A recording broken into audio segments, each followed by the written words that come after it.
Hi, Starling Vanessa here from Astro All-Stars, having a chat about the end of Pisces season. So that means the sun is at 29 degrees Pisces and we're about to hit Aries season. So Pisces is the last sign of the zodiac, and I want to have a bit of reflection looking back. So first of all, let's see who's here. So I can see Aries, first in line, Taurus. Gemini, Cancer, Leo, there you are. Of course, how can I miss you? Virgo, Libra, Scorpio, there's Sagittarius. Oh, and I'm one of those, Centaurs. Who else have we got? Capricorn, Aquarius, and of course Pisces. So let's reflect on Pisces season. And just think about the last month, the last 30 days. How did you feel? Was it super yin for you? Remember, there were planets in Aries, really spicing it up as well. So, as we go into Aries season, those planets will move through ahead into Taurus. So, it's a little bit of a blend. So, reflecting back, personally, over this period, I found my dream journal from the 90s. I thought I'd thrown it away in my Uranus opposition, aka midlife crisis mode. So, I'm going to do a bit of a read through as a special something. I may as well share them. Why not? Because I want to read through them. So some were a little bit prophetic, and I'm really interested in looking at the transits at the time. So if you keep a dream journal or a diary, always add that date so that you can look back and look at transits, and you'll start to see more of a theme happening, which helps with prediction into the future. So yeah, think back over Pisces season. Do you have planets in Pisces? What area of your birth chart is ruled by Pisces? Where is that 30 degrees? Which is 0 to 29 degrees in Pisces.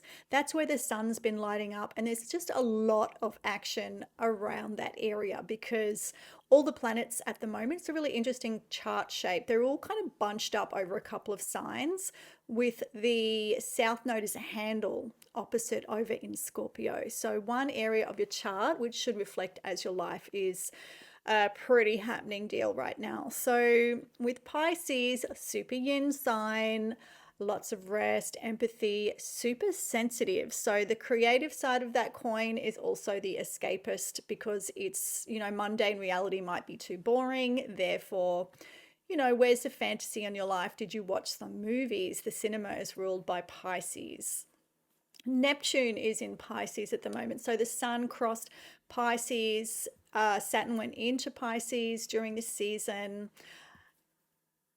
Fantasy is a really important element. Just watch for illusion and delusion and be aware of what is a fantasy. It can be potential. So the creative void is very Piscean. Pisces has been every sign. It's just an accumulation of everything, and it's ready to be reborn. So into Aries. So as a water sign, mutable sign, it rules a season of change. So that is ready for the cardinal sign of Aries. So in your own life, that's about change and adaptation. So I found a lot of people, I thought this was really interesting. I like to talk to a lot of people, and just look for themes. So for myself as well as other people, I noticed a lot of people just knew intuitively that they wanted to use March, Pisces season, as a time to just really look at their options, brainstorm, and look ahead at where they wanted to go. And it was a really good period for doing that. Super creative, even if you're on the socials filming and doing things like this. I've got a filter on, I've got makeup too, but I've got a filter, and that's the illusion. That's very Piscean, pretty on brand. So I'm doing that now. It's a virtual conversation because you're going to pick it up later. And Pisces is no time. It's got not much of a grip on time. So back to the area of your chart, I'll say I have Mars in Pisces in the 10th house. So that means the sun has been, and still is actually, oh no, it's passed to my 11th. So the sun has been going through my 10th house, and I've been really active on here, and I've started uploading really regular videos, going over transits, calling it the Transit Lounge to celebrate my book Astro Power, which teaches you about prediction and destiny using transits, which we're doing now. Of course, if you want to learn more about the sun signs, my book Cosmic Power, Ignite Your Light, A Simple Guide to Sun Signs will take you there.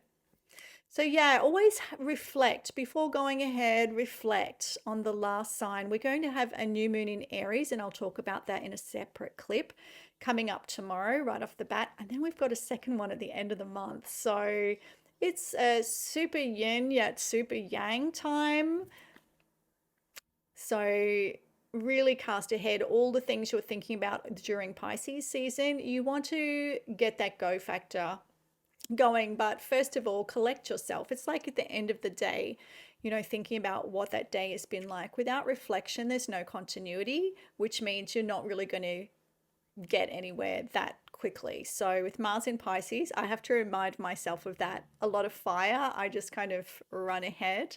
So that's the discipline side. So you want a container. Virgo is the opposite of Pisces. So it helps to contain, organize, direct. There's a reason they share an axis, right? There's a reason Virgo is so pedantic, you know, and detail oriented, because the opposite Pisces is just, it's so limitless. It's so ephemeral.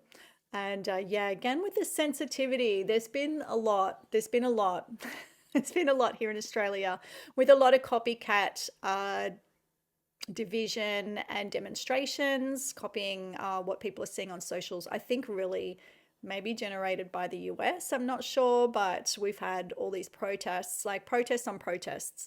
One will show up and then two more at the same time, and it looks like chaos, very messy. We've got some under the name of Christianity, but it's obviously not real Christians. It's just messy and not preaching love, preaching the opposite. So yeah, it's been an interesting time, very sensitive, everyone very sensitized. And with Aries, it's a lot more just kind of gusto, and you know, it's got a shield naturally. It just goes head first, less fear. So we'll talk about that in the next video.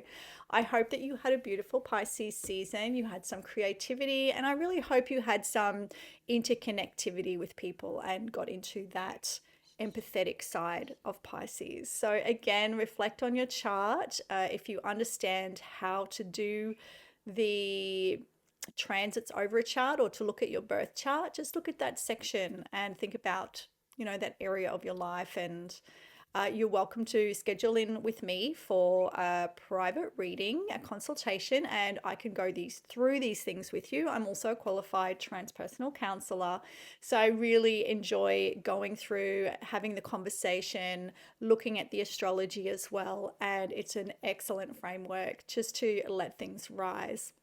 I also have a really great follow the sun type of offer package where we do a whole year, and you've got two options on that. Anything else, just DM me and I'm very happy to chat about it. So check in for the Aries video. This has been Vanessa Montgomery for Astro All-Stars in the Transit Lounge. So thank you so much for joining me, and wait for the chart. I'm going to pop that at the beginning and the end of this video. Stay cosmic.